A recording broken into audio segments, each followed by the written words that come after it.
Hi, my name is Gillian Flynn, and I am the publisher of KITTENTITS. Hi, my name is Holly Wilson, and I am the author of KITTENTITS.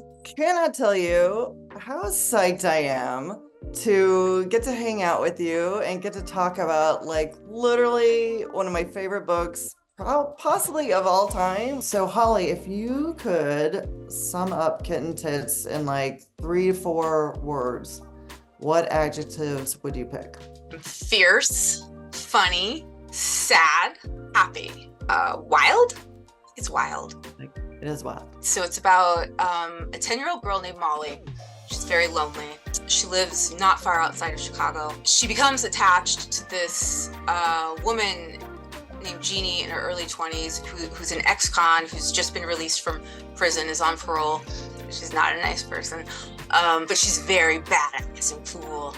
And Molly very much sort of attaches to this. Molly doesn't have a mother. Her mother died when she was a baby. Jeanie breaks her parole, escapes sort of, and Molly decides to go after her. And so she runs away to Chicago. She meets up with her best friend, who's a ghost. So she's trying to find Jeanie. In the meanwhile, she's also trying to produce this sort of séance, kind of. She wants to bring back her mother, the ghost of her mother from the dead. And so her and her friend, her ghost friend, are attempting to do that as well.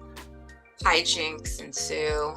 Where do you get your creative inspiration from? Whether, I don't know if it's music, movies. Oh yeah. I mean, I don't know. Everywhere, literally everywhere, everything. I am a hardcore David Lynch fan. I teach every 5 years or something. I get to teach a David Lynch class. I love David Lynch so much. Yeah, mowing the yard. Also, when I mow, I think mowing is, for some reason, when I mow, it's like I'm thinking about structure.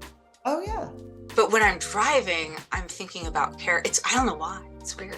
Does growing up in the Midwest, do you feel influenced the way you write or what you're interested in writing? I mean, obviously. I'm not sure. Maybe. I grew up in fairly rural Kansas, really tiny town, 1,000 people. So I will say, when I write, I do feel a strong urge to I don't know, represent, if that's the right word. I do. I want there to be a place for, in contemporary fiction, for people from states like Kansas or from Nowheresville. There's plenty of novels about people on the East Coast, Yes.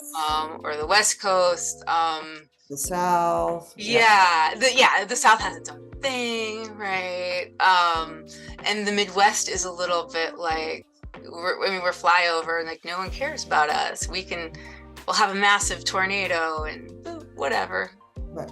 Yeah. They're used to it. When I wrote Jeanie and Mombi's backstory, they have to be from Kansas. They have to be, right? Because I felt like I'm getting myself in there a little bit. I'm with you though. I mean, all my books are either in Missouri or Kansas. Yeah. And part of it was pure chip on my shoulder, sort of oh yeah, the chip is there. I don't mind if you call it Sply State, call it whatever you want, but it's a very interesting, they're legitimately interesting places, in the country, and you all should know about it. Welcome to this world. I'm never gonna have a fussy prose style that's elevated or lyrical. I would love to. I read other people's writing, oh, that's so beautiful and elegant. I'll never be that. I don't know, maybe there's something about Midwestern about that. I'm not sure.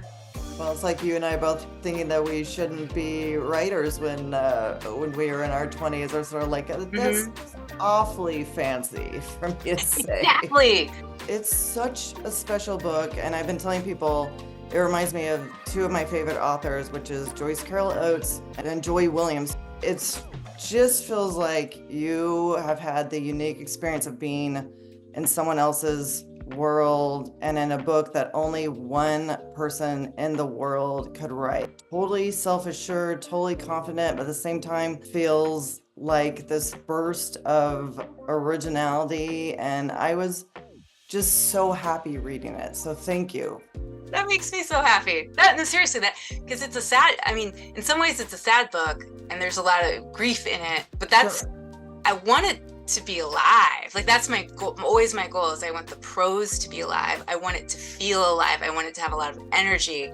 And I want you to feel happy reading it. The pure joy of you writing it, of watching or reading a writer who's taking so much joy out of writing and is so good at it, I just have to say thank you.